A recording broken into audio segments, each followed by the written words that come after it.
One man's trash is another man's treasure, they say, and apart from being kind of a stupid saying, in the case of the hobbyist, it's actually kind of true. Hey, what's going on, guys? It's Richard here from Crash Course Hobbies, and today I'm going to show you how to turn trash into terrain. So, in front of me, I've got a bunch of trash and old toys. One of the perks, aside from the obvious, of having kids is that you end up with a lot of this kind of stuff. And if you look at it from a kind of creative mindset, you can come up with some pretty awesome and very cheap terrain. Now, this is packaging from those LOL dolls, and they generate a ton of plastic waste and trash, and so being able to recycle any of this stuff is awesome. And this is basically like a pre-made factory building. This is like something that they come in, I guess, and every time my kids get them, I usually snag these and set them aside for projects like this. Also, things like these pop tubes, which are like the fidgets kids play with. These make great factory ducting and stuff like that. So love to keep these when I can. Even ones that get broken, like I'll let kids play with them, and then when they get broken, I'll take them back. So make like nice smashed kind of industrial stuff. And same with these little plastic toys. And this is little guns that I got at my last video about going to the dollar store. So we're just gonna play around with it. This is my favorite part of kind of terrain making, especially when you're scratch building, is coming up with stuff like this on the fly, and you never really know what you're going to end up with. So we're just going to play around with it for a little while here and see what kind of terrain we can make.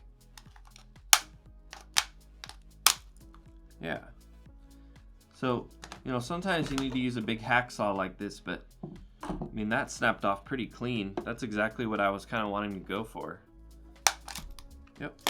And we've already got the makings of something that looks pretty cool. Now, it should go without saying that if you're going to be doing this, you're probably going to be using a ton of super glue. So, if you're going to be doing that, do it in a well-ventilated area and wear a mask, because it gets real stinky and you don't want to be getting super high while you're playing with your toys. Maybe you do, but not on this stuff. Don't do it.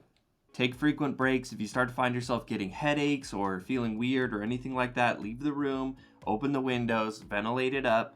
Don't get yourself sick. We're not doing this to get high on super glue, so be careful. This is one of those times that being a hobby hoarder is really helpful. I've got bags of bits here from pretty much every terrain kit that I've put together. I've got a ton from the terrain crates and a bunch from Archon Studios Rampart stuff. And this comes in handy when you're adding on to stuff like this. I mean, these little floor walkways that come with the Archon Studios terrain, flip it on its side, and now I've got like a little barricade or like a little sign front or something like that on like a store. For this factory, we're gonna use it as just like kind of a guardrail / barricade thing, which will be cool, just to kind of break up the sameness of these boxes. And then I've got a bunch of these little pipes. Now, some of this is from the Games Workshop stuff. Some of this is from Archon Studios stretch goals from their Kickstarter. And by adding a bunch of tubes to this, this is going to be like my little pump station building. And then also added some granny grating on just to cover up all the little holes that were on this little LOL box thing. But I'm going to add probably a little bit more tubies and stuff like that to really kind of sell the pump station kind of thing that I've got going on here. This is one of my favorite parts about scratch building terrain like this, is you come up with the story in your head. Like, this is going to be sort of this like electrical facility or something with these big pylons up here to discharge electricity or whatever there might be, with these other big things sticking up. Like, it's very grandiose looking. And then here we've got all the tubes sticking out, so I'm gonna try to put even more pipes and things coming out of this building. Maybe even something big sticking out like this or something. I don't know. But just coming up with the story. What's this building do? What's its purpose? And then that can kind of influence what you're gonna put on it and all that from there. Also, YouTube was telling me that 93.2% of you guys aren't subscribed yet, so click it. Alright, so I was looking at this piece and I was kind of playing around with it, and it has this like openy closed thing, and like I said, it's from already like a trash processing plant or something in the movie. So I'm gonna mount it to a board here, and I've also got this pieces from the Octarius Orc terrain, it's already like all this junked up kind of like piles of random trash. So I'm gonna take a couple of these and scatter them around the board, and then I'm gonna take a bunch of these different bits and things, and I'm gonna put them like half coming out of this like chopped up trash chopper, and kind of make this story of, you know, this is like a junk processing plant kind of thing. And then we'll also just take a bunch of sand and other stuff, mix it up with some PVA, and kind of put a bunch of texture and stuff all around this. So I think it'll actually look pretty cool. All right, so I think I have what's hopefully going to be a pretty cool idea. So I've decided that I wanted to have the trash and rubble kind of like coming out of this compactor or chomper or shredder, whatever you want to call it. But I don't want to use up just a ton of PVA and sand and everything. So I'm going to cut up some of this XPS foam, and I'm going to slide it in to create filler for the slope of like the debris that I want to have come down, just so I don't have to have it take up, you know, use a giant mountain of stuff. Then I also got all these bits of old terrain and walls and walkways, pipes, and I'm going to mix all this in with all of that rock and sand and debris, and that will hopefully add to the sort of trashed up look of this shredder. Now we're going to get a little messy. All right, now I've got a bunch of different stuff to make my rubble pile here. I've got some cork that was from a broken thing of like, oh, these are like things you put hot pots on so they don't burn your counter. So I'm gonna break this up. This really looks like broken up concrete, which is great for rubble. I want some big pieces, I want some little pieces. I find that whenever you're making like a rubble or even just like scattered kind of like ground stuff, different sizes is great. So I've got some toothpicks here. I'm gonna break some of them. I'm gonna leave some how they are. And then I've also got a bunch of gravel. I'm gonna go ahead and just throw a ton of that in here. I'm not really gonna use much sand for this because I want these pieces to be more rough. And then we're just gonna throw a ton of bits in this little mix.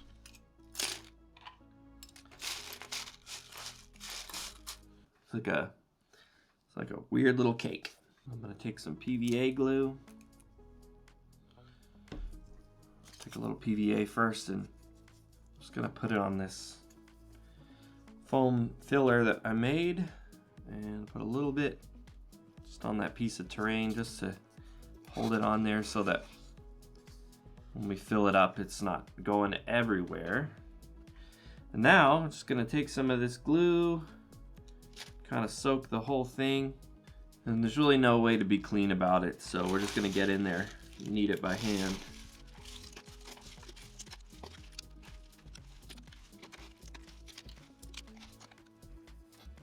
All right, and now literally as simple as picking up a chunk of this rubble and just gonna drop it in.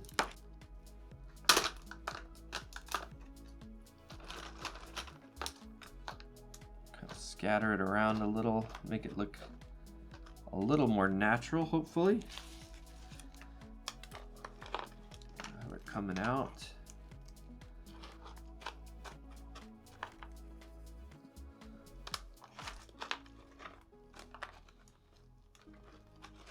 Guess ideally it would have the smaller chunks coming out at the bottom, so maybe I won't put too much big pieces down here. Now the fun part. Just get to wait for like 8 hours. And now, with a little priming magic, bazinga! Well, the plan for painting these little factory buildings is to make them tie in with the new chem zone terrain I got from GameMat.eu.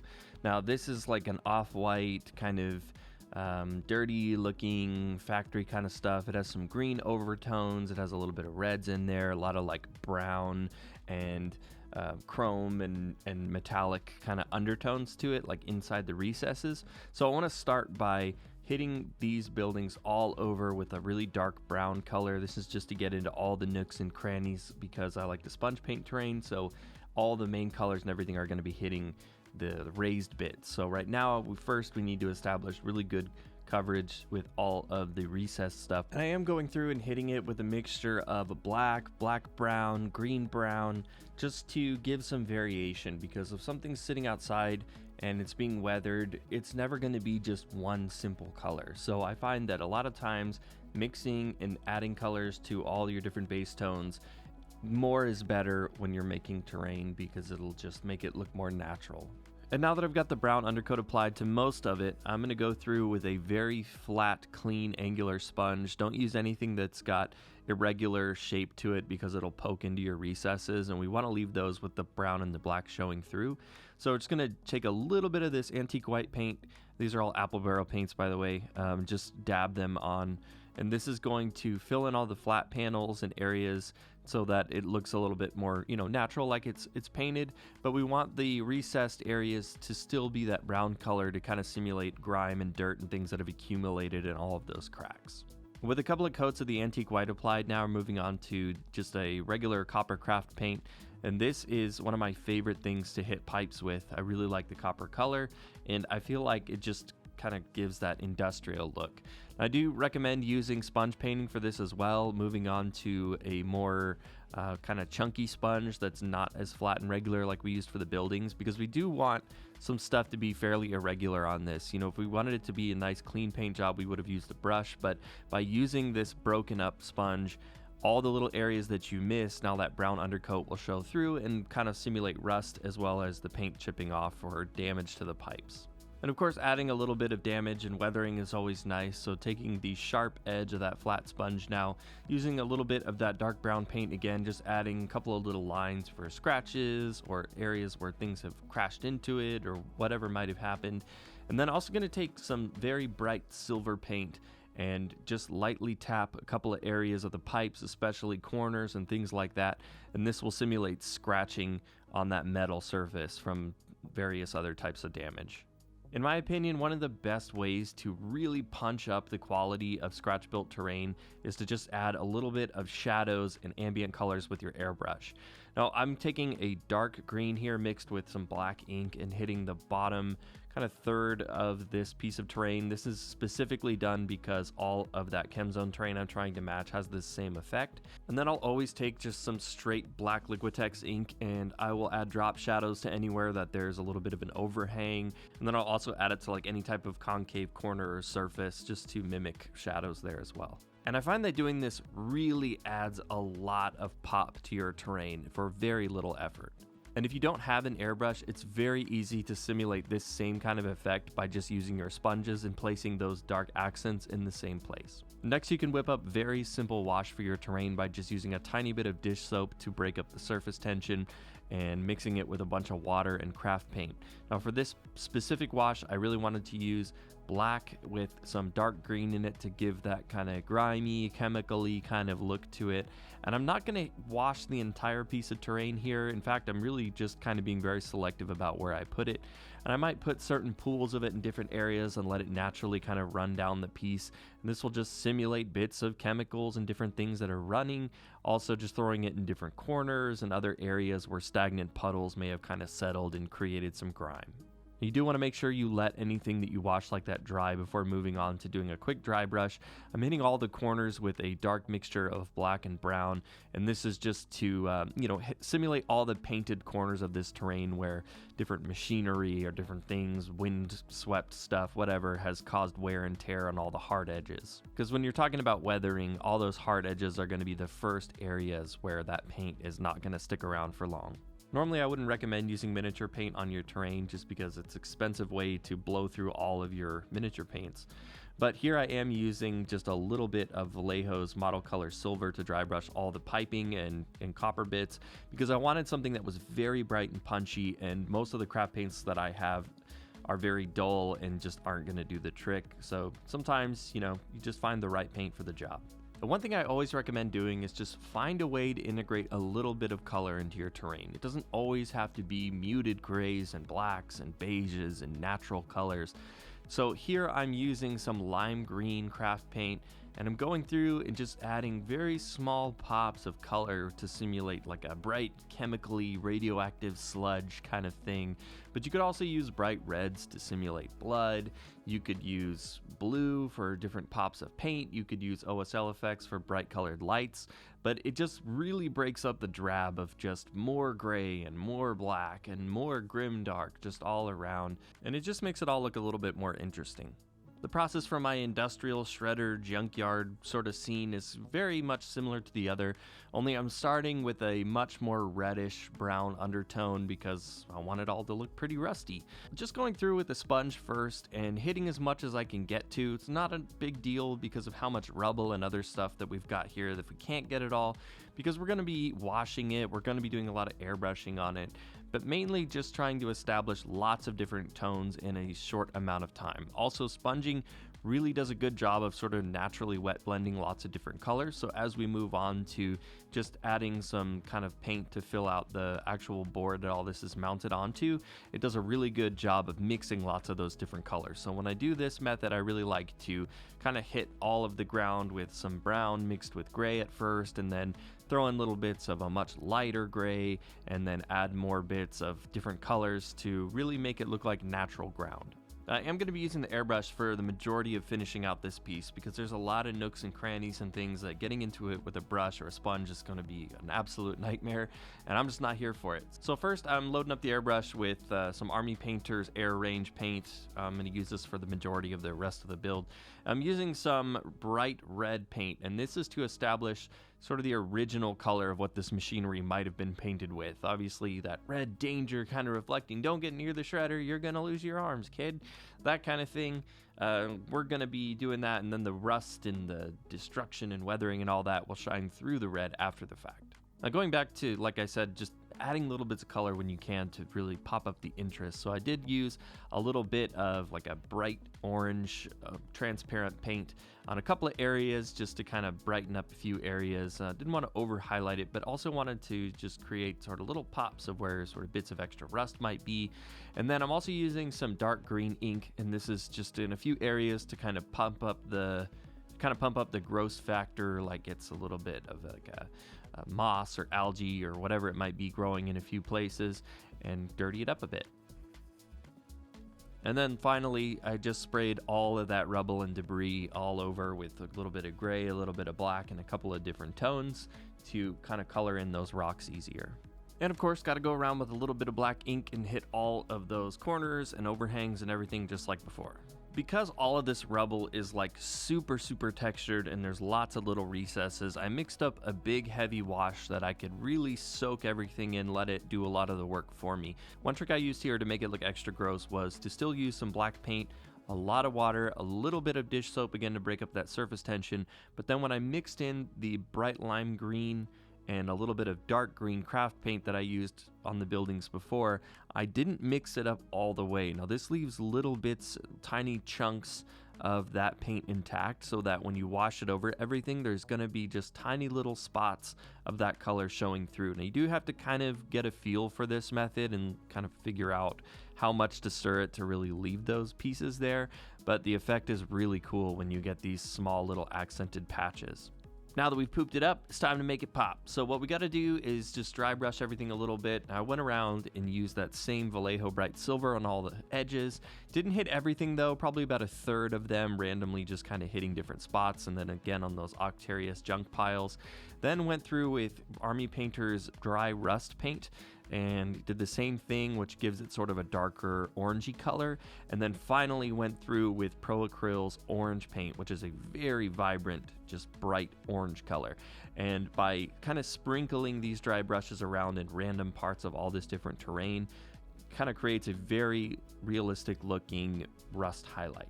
For the rubble, I just went around with a darker gray first, hit it a little bit heavier, and then lightly dusted it with just a much brighter gray to really pop that out. And just like that, we're done.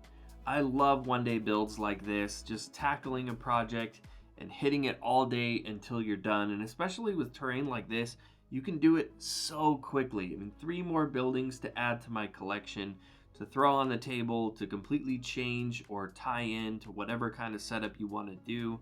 And like I said, these, I really wanted them to tie in with the ChemZone terrain that I got from GameMat.eu, and I think that these really do that really nicely.